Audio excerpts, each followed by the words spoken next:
Welcome back to the Man United stream. Hope you're doing well. We've got a busy show in store for you today. Yes, we've got lots of transfer news coming out of Man United. It's all hectic. Everything is going on. There's so many players being mentioned, so many names being thrown into the ring right now. Who are Man United going to sign is a big question. And who's going to get sold? We've got massive news on Marcus Rashford and Casemiro. So stick around. Make sure you hit the like button on this video. And if you're not subscribed to the Man United stream channel, what are you waiting for? Hit that subscribe button so you can be part of a community that's growing really fast, and we are one of the fastest growing Man United fan channels out there. So make sure you hit that subscribe button so you can keep up to date with all the latest Manchester United news and more from one single daily dose. But let's not waste any further time and jump straight into the daily transfer news, because there's lots to get through. And the first news is on Joshua Zirkzee. Apparently, from sources, we've heard that Juve have agreed personal terms with Joshua Zirkzee.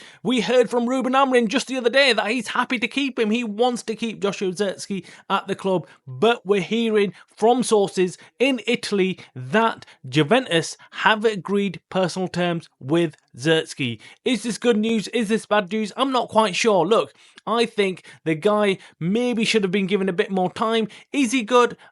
From what I can see so far, what I've seen of him so far, I don't think he's a good enough player to be playing in the Premier League, and especially not for Man United. He might improve. That's the worst thing about it all. Yeah, you don't know. He's a young player and he could turn out to be a very good player in the future. But have we got time right now to integrate him and wait for him to become a top player? Probably not. I mean, Ruben Amorim hasn't got that time. He hasn't got the liberty to wait around and develop this player, unfortunately. We need absolute strikers right now. And if we can cash out on him right now and bring in somebody else who can get us some serious goals and give us some options going forward, then I think it's the best option right now. It might be a mistake and it might not be. It just, that's football for you. So, look, let us know in the comments below what you think about Joshua Zirkzee. Do you think he's worth selling right now, or do you think he's worth holding on to? Maybe give him another season or two? I'm not quite sure. I just feel that having watched him so far this season,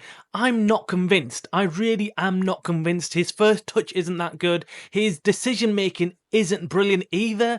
I don't know. I really don't know. I like going with my instinct, and my instinct tells me that he's not going to be a successful footballer going forward. His first touch isn't there, and almost like, I know this might sound really crazy to you, but it's almost like he's a bit of a Lukaku type character. Do you get it? Romelu Lukaku?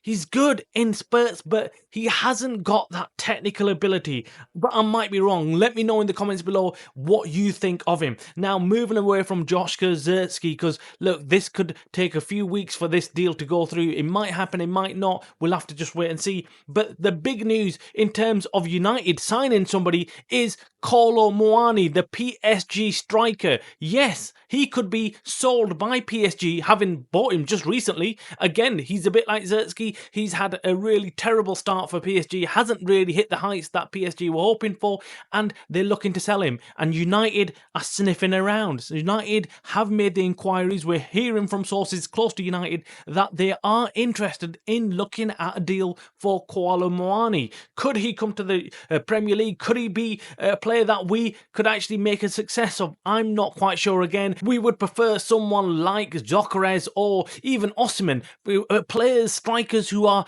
on the peak of their performance right now. Their peak confidence. They are confident, so that we're not having to waste any time building their confidence up. They can just come in and hit the ground running and get us goals that we're desperately in need of. So, Kolo Muani, let us know in the comments below what you think of this deal. Could this be someone that you like? Is it someone that you think could do well in the Premier League and at Man United? I'm not quite sure. I'm going to, again, hold my position on this one until later on. But we're hoping that United can actually go and get their main targets rather than look at Kolo Muani. I think they're going to have him as a backup option and then move forward. Now, of course, everything depends on sales at United this transfer window. If they can't make the sales, they can't bring in the players. Simple as. We've been told this before the transfer window even opened, and that is the reality of our transfer window. Ineos haven't got the money to spend. They are now using the excuse of financial fair play rules, saying that we can't go out there and buy somebody because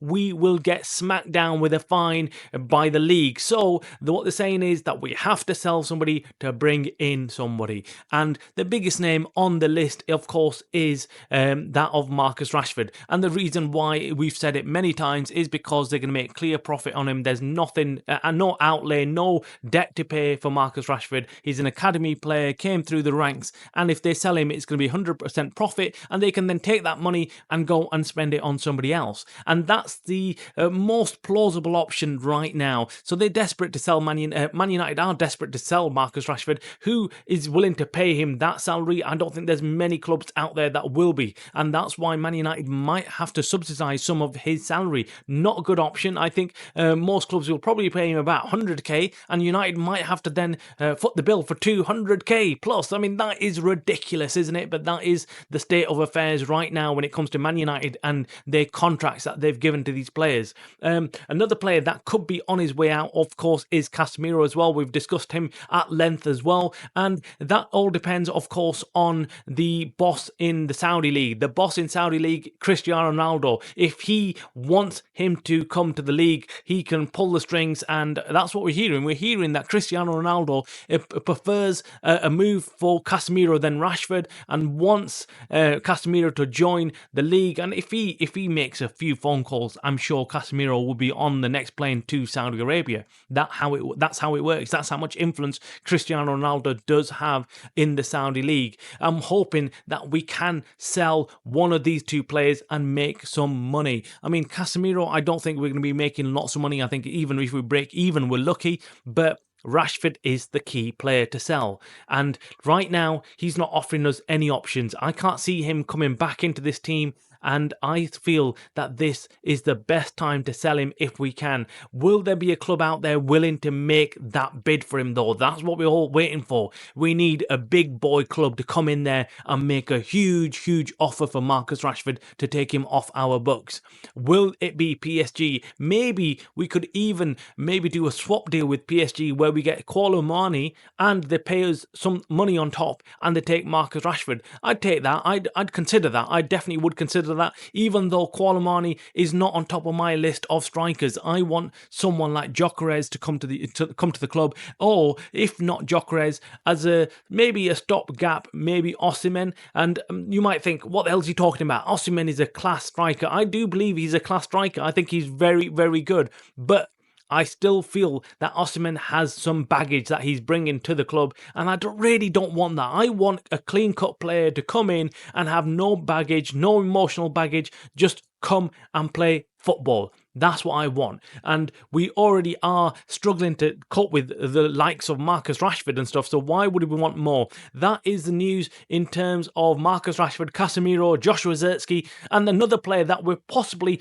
trying to loan out is Antony, the absolute flop. The guy we bought for about £80+ million has done nothing for this club, and now we're hoping to loan him out and get him off our books so we don't have to pay him all that money for doing nothing apart from sitting on the bench and warming the bench. That's all he's doing. We need him out, and hopefully some club wants him. Hopefully there's a club out there in Europe that looks at him and thinks, maybe we could have that right winger and he could do a job for us. I mean, what that job is, I'm not quite sure. I don't know how we ended up paying that much money for Antony, but look, that's the way football works. We've got to take the risk, and sometimes it works and sometimes it doesn't. But I mean, under the Glazers, let's be honest, our recruitment has been despicable. I mean, it's been absolutely horrendous. But that's another topic altogether. This was your transfer news, daily transfer news from the Man United stream. So make sure you hit the like button on this video. Make sure you subscribe. You're watching the Man United stream channel, a channel by the fans for the fans.